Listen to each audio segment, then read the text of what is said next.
नमस्कार मित्रांनो, film talk मराठीमध्ये तुम्हा सर्वांचं मनपूर्वक स्वागत आहे। मित्रांनो, थंबनेल बघून तुम्हाला आजचा विषय काय तोच कळलाच असेल। आपल्या मराठी इंडस्ट्रीतले लेजेंडरी कलाकार हे कमबॅक करतात, ज्यांना बघून आपण लहानचे मोठे झालो, ज्यांच्या कॉमेडीमुळे आपल्याला कळले की नेमकी कॉमेडी कशी असते आणि कुठलाही डबल मिनिंग किंवा शिवी न देता कॉमेडी कशी केली जाते ते आपल्याला या चार कलाकाराकडून समजते। ते म्हणजे कोण? Sachin Pilgaonkar sir, Laxmikant Berde sir, Mahesh Kothare sir आणि अशोक सराफ सर। या चौघांची जी कॉमेडी आहे आपल्याला मोठ्या पडद्यावरती बघायला मिळणार आहे। आता तुम्ही बोलाल ती कसं? नवरा माझा नवसाचा भाग 2 या सिनेमामधून आपल्याला अशोक सराफ आणि सचिन पिळगावकर सर यांची कॉमेडी बघायला मिळणार आहे। तशी पहिल्या पार्ट मध्ये कॉमेडी होती, त्यापेक्षा काहीतरी वेगळं आपल्याला या पार्ट मध्ये बघायला मिळणार आहे। आणि ज्यावेळेस पण अशोक मामा आपल्याला प्रत्येक कोणत्याही सिनेमातून कॉमेडी करताना दिसतात, तो सिनेमा काहीतरी वेगळ्याच उंचीवर ते नेऊन ठेवतात आणि त्यांची जी कॉमेडी आहे ती प्रत्येकाच्या मनात लागते। आज पण त्यांचे सिनेमे जेव्हा टीव्हीवर लागतात ना, तर मी टीव्ही समोरून हलत नाही। मीच काय, भरपूर लोक असे असतील की अशोक मामाचा पिक्चर जर टीव्हीवर लागला तर ते टीव्ही समोरून उठत नसतील। सोबतच झपाटलेल्या 3 या सिनेमामधून आपल्याला महेश कोठारे आणि लक्ष्मीकांत बेर्डे हे बघायला मिळतील।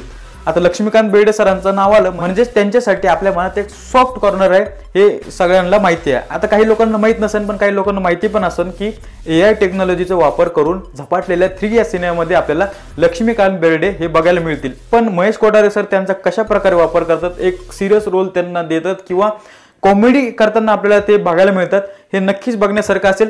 पण मी सांगतो की आपले हे 4ही लेजेंडरी कलाकार आहेत, ज्यांना बघितलं की आपल्याला ते जुने पिक्चर आठवतात, बनवा बनवी, धडाकेबाज, असे अनेक सिनेमे आपल्याला या 4 कलाकारांना बघून आठवतात। आणि जेव्हा जेव्हा हे कलाकार मोठ्या पडद्यावर आलेले आहेत तेव्हा तेव्हा आपल्याला काहीतरी छोट्या छोट्या विषयामध्ये मोठी मोठी कॉमेडी बघायला मिळालेली आहे। आणि मित्रांनो, ज्यावेळेस पण दाक्षिणात्य सिनेमामध्ये एखादा लेजेंडरी त्यांचा कलाकार जेव्हा कमबॅक करतो त्यावेळेस त्यांचे थिएटर हाऊसफुल होते।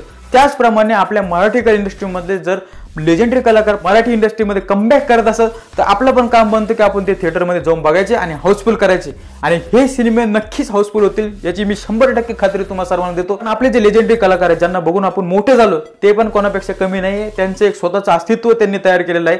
त्यांची जी कॉमेडी ती कोणालाही आजपर्यंत जमलेली नाही आणि नाही इथून पुढे ती जमणार आहे। मी या लेजेंडरी कलाकारांची खूप वाट बघतो, कारण मला यांना बघून खूप वर्ष झाले आहे।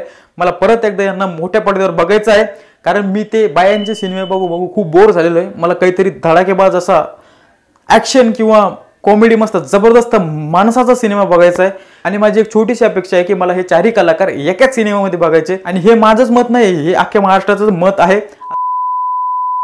चला तर मित्रांनो, आजचा व्हिडिओ तुम्हाला कसा वाटला कमेंट सेक्शनमध्ये नक्की कळवा। चॅनलवरती नवीन असाल तर सबस्क्राईब करा। काही चूक भुलीनं मी काही वेगळं बोललो असेल तर तुमच्या मनाला लागलं असेल तर त्यासाठी क्षमा मागतो। आणि जर व्हिडिओ आवडला असेल तर नक्की लाईक करा, तुमच्या मित्रापर्यंत पोहोचवा, सबस्क्राईब करायला विसरू नका। तुम्ही लय लोक बघतात पण सबस्क्राईब करत नाही, ते इथं आमच्या काळजाला लागतं। धन्यवाद।